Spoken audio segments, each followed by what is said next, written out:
With over 10 million Samsung Galaxy S4 sold so far, this handset is going to be one of the largest and best-selling Android phones of 2013.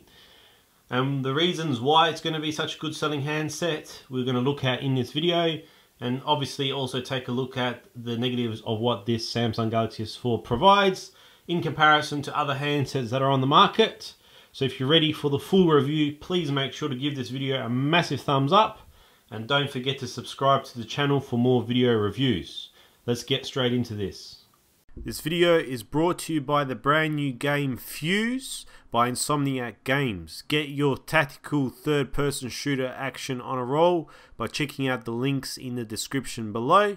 And if you're interested in purchasing the Samsung Galaxy S4, please visit Mobi City and the link is in the description as well. As soon as you grab onto the Samsung Galaxy S4, the first thing that hits you is this beautiful 5-inch screen. And there's a couple of reasons why the screen looks so vivid in its color.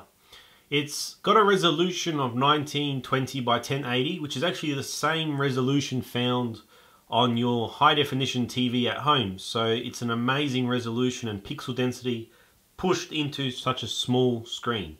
And I say small, but in context, it's not that small for a handset of this sort of caliber.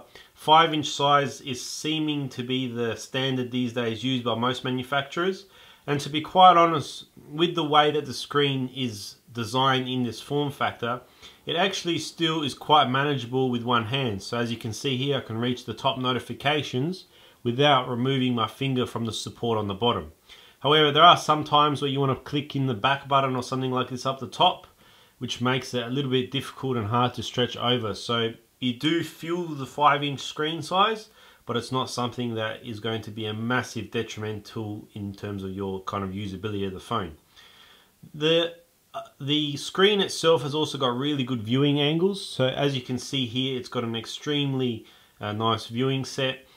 The advantage is that this is a Super AMOLED display or an AMOLED screen, which means that it's got extremely good depth in terms of color. So the differences between all the yellows and colors and reds are really vibrant. It does mean you get a slightly oversaturated screen, but in reality, I think that's what a lot of people classify as a better quality image.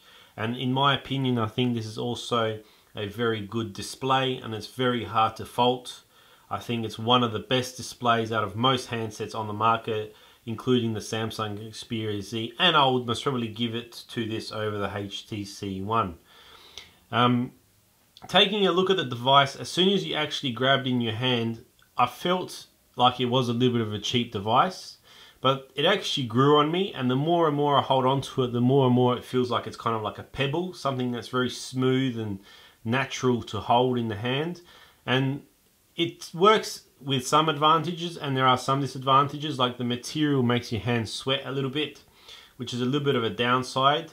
They could have done a little bit better with kind of the feel of the plastic, but all in all, it's not something which is going to be, like I said, detrimental to the performance. It's just something that other handsets on the market have done a slightly better job.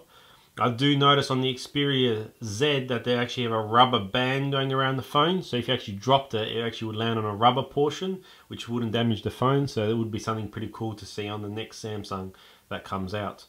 Anyway, so on the front here, you've got a front-facing camera. You've also got a home button, a back button here, and also a contextual menu button that changes depending on what application you're using. Taking a look on the back of the phone, you'll see that it's got a plastic build continued throughout. You've got the 13 megapixel camera, which is exceptional, and we'll talk about that in a second. You've got the LED flash as well as the speaker. The speaker itself has got a little notch here on the back, so when you place it on the table, it doesn't get muffled. However, with any back place speaker, if you put your hand around the back, it's easy to get it covered up and muffled. It does get really loud, which is the good thing, but there's not much depth in it, unfortunately. So the sound quality kind of degrades with the higher volume, but it's still easily audible for anyone to use. The advantage though with the back cover is obviously that it's removable.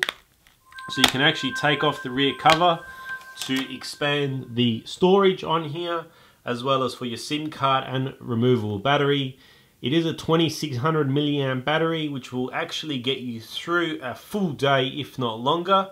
I had it on full brightness, played around with heaps of different apps, programs, and managed to get a full day and still about 20% battery life. So it's a very solid battery in here, which is very impressive, as most Android phones tend to go through their battery very, very quickly. The other advantage is they obviously sell different covers on the back, so you can actually get different colors and different cases to suit your own personal needs. So there is a little bit more of customization on here, which is pretty neat indeed. On the left side of the handset, we've got the volume rocker, and as you can see here, there's a plastic kind of aluminium finished metal band that runs across the entire device, which separates obviously the front from the back. The buttons on the left side, I don't always really like Samsung choices in this, because it's always very easy to accidentally press it when you're holding the device. I would have preferred two buttons which were a little bit harder to press to make it easier. But that's my kind of opinion on that. Flipping it around the other side, you've got the power button, which is great that it's not placed on the top, so it makes it really easy to unlock the phone, and that metal band continues throughout the device. On the bottom of the handset, you've got the USB charging connector as well as a microphone, and then on the top you've got a 3.5mm jack for your headphones, as well as I believe another microphone receiver there as well. Call quality on the Samsung Galaxy S4. I don't really want to comment on too much because the reception here in Australia is terrible regardless of what network you're on. I used it on the Optus network and it sounded fine, nothing exceptional, but I don't know if that's really just to do with our network connection or the actual phone, so don't take my comments to heart on that. So the Samsung Galaxy S4 also has Android on here, and this operating system has been pretty much customized quite a lot with a lot of Samsung applications. So without further ado, let's get straight into this and look at some of the key areas which Samsung has invested in. The first is the camera, as obviously a lot of people are interested in how the camera performs on the Samsung Galaxy S4. They've integrated pretty much the Samsung Galaxy camera software on this phone. So you've got an extremely good array of options when it comes to using this device. So you've got different modes here for different situations that you might take. There's obviously also different settings in here which allows you to be a bit more creative with your photos if you're into that sort of thing. But what I'm more interested in is the quality, and as you can see by these pictures that I'm showing you now, the image quality from this camera is exceptional. If you just use it to upload photos to Facebook and things like that, the image, I believe, is pretty much great. It's what I would say is kind of like the image quality of a mid-range point and shoot, so something around the sort of $250 mark. Unfortunately, obviously, you can't really zoom into these pictures too much as it gets a bit pixelated, which also goes for the video, which I'm showing you now. And as you can see here, the full HD video recording quality is exceptional. It really looks like a video camera, and it's amazing how much phones have come across these days to produce great video quality from such a small little sensor on such a really small and thin device. I'm really impressed. It's, I would say, slightly better image quality than what the iPhone 5 produces. However, these days the cameras between the iPhone 5, the Samsung Galaxy S4, Xperia Z and HTC One, the image quality are very similar across all the phones, and all of them are going to give you a pretty much satisfactory photo for most of your needs. I recently created another video comparing the benchmarks of the Samsung Galaxy S4 octa-core versus the Samsung Galaxy quad-core, because there are two different versions that they make for the world. It's a blazing fast phone. I didn't have any lag ups, except occasionally when I would open up the camera application, the whole phone would restart. So there is something weird going on with some of the Samsung software, I believe, and I would expect in updates that to be resolved. But apart from that, for navigating through the phone, from opening up all the applications and things like that, it never started on me, never lagged. And I think these days the processors are really quite powerful, and whether you got something like the Snapdragon or similar is going to give you a very fast handset. The Samsung Galaxy S4 comes with Android version 4.2.2. But there's heavy customization here on the operating system by Samsung, which I think a lot of people never owning a Nexus device will really mind, but there is some slight differences between this operating system and others because of these changes. The first, for example, here is the settings. As you can see here, things have been moved around depending on what you're looking for, which is not a big deal, but they've changed things here to the way Samsung believes things should be changed around. However, there are some key features that Samsung actually offers in this phone, as it's classified as a life companion, as you would say. And one of the apps which is really cool is this app here. It's basically like a health app. It tracks how many steps you've taken per day, and you can track your weight and everything like this as well. Associated with this app is also, I'll show you here, we'll do that later. You can do the food tracker, so you can track how much food you've eaten that day and work out the calories and things like that, which is pretty neat because it's good to have that information stored on a phone like this, which obviously you can't get from other handsets, but there are third-party apps. However, this one here is really, really neat. It's called S Health. Another app that is really, really cool is this one here called Watch On. What it actually does is it allows you to control your TV and use this phone as a remote. So if you want, you can actually have it up here and navigate through your TV using the infrared sensor on the front of the handset. It works actually really, really well, and I actually set it up to work at my work, so I could change the channels in the lunchroom, which is really, really cool. Now, Samsung obviously also put some other gear in here which separates this phone in terms of features as well as kind of the hardware side, and these are some of these special gestures. So what one is here is, you see my finger. If I actually not touch the screen actually recognizes my finger. So as you can see here, I'm hovering and it's actually recognizing that my finger's there. So what that there does is, in certain situations, like if you're watching a video or something like this, you can actually move across the screen to a certain position and then press it, and it will interact like that.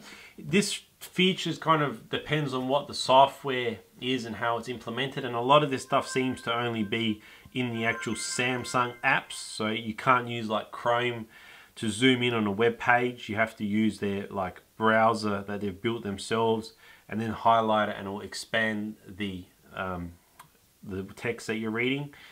That's one feature. The other feature is that you can actually navigate the phone using hand gestures.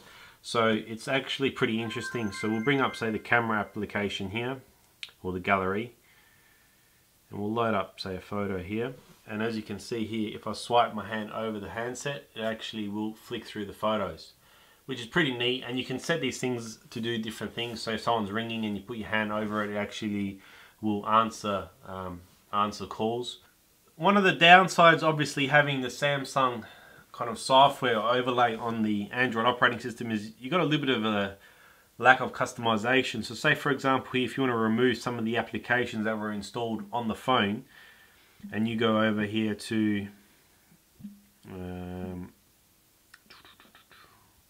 so if you go here to uninstall apps, as you can see here, a lot of the apps that are already installed on the phone you can't actually remove. So some of these apps here that you might not use, actually you can't get rid of, which is a little bit of a downside, because it should be really up to you with what you want to put on there.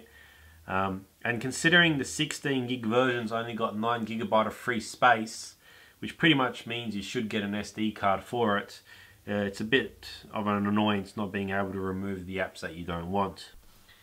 One thing that I forgot how nice Android was in terms of the customization.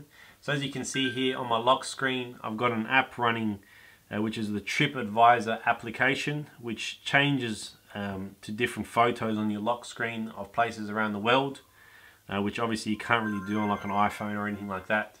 And it's something that I really miss with customizing my own handset. You can put obviously also all your shortcuts and everything like that on the home screen. And because it's obviously Google here, the integration of Google services like Google Now is a little bit better. The multitasking is a bit of a pain to get to. You have to actually double press, or is it hold down? Hold down to access all your previously used applications, which then will allow you to get to Google Now, as well as obviously things like this. I would have preferred that it was a dedicated button for the multitasking, because it seems a bit of a pain to hold it down and then click on an app It'd be better just to go click, click and straight across, which would have been much nicer. One really cool feature that I actually used was something called Smart Stay, where the front-facing camera on the Samsung Galaxy S4 actually watches your eyes. So if you're watching a video and you look away, the actual handset will stop and pause the video, which is something pretty cool, and it actually worked really, really well as long as you had the phone angled towards your face correctly. So what are my final thoughts of the Samsung Galaxy S4? Well, build quality wise, as I said before, the more and more I used it, the more and more it felt like a pebble, something very smooth and elegant to hold in the hand. And as soon as you turn on, you're greeted with that beautiful 5-inch screen, which I cannot express how good the image quality is. So to use this phone as a daily handset, I would have absolutely no issues whatsoever. The camera on the back is actually really, really good as well. It takes extremely good photos. Even though this runs the latest operating system, there is a hint obviously of TouchWiz, which is Samsung's own proprietary software that they put on top of Android. And in reality, it does provide some enhancements and some cool features that obviously Android itself can't provide. And for most people, I think they will love these kind of gimmicky features that they provide, even though you can turn them off, which is a good thing, as I've done with most of them, as I seem to just kind of ignore them or not really utilize them to their full potential. The phone itself is very comfortable to hold in the hand, and the battery life is exceptional, and you can get a very full day of use out of it, which is something that obviously you have to look into when you're getting a phone that is actually going to last you the entire day. So I would have absolutely no issues with recommending this phone to most people. I think it's an extremely solid handset with extremely good set of specifications. Now I think what I might do is Samsung actually at Google I/O introduced a Nexus version of this phone, which will be running the pure Android experience. And I think I might be picking that one up to be my next daily driver instead of the iPhone 5, as a lot of the applications in terms of what they do have caught up quite a lot on Android, and the functionality of these apps actually do a really, really good job. So if you enjoyed this video, please make sure to subscribe and check out all my other videos. This has been Mohammed with Product Feedback, and peace be with you.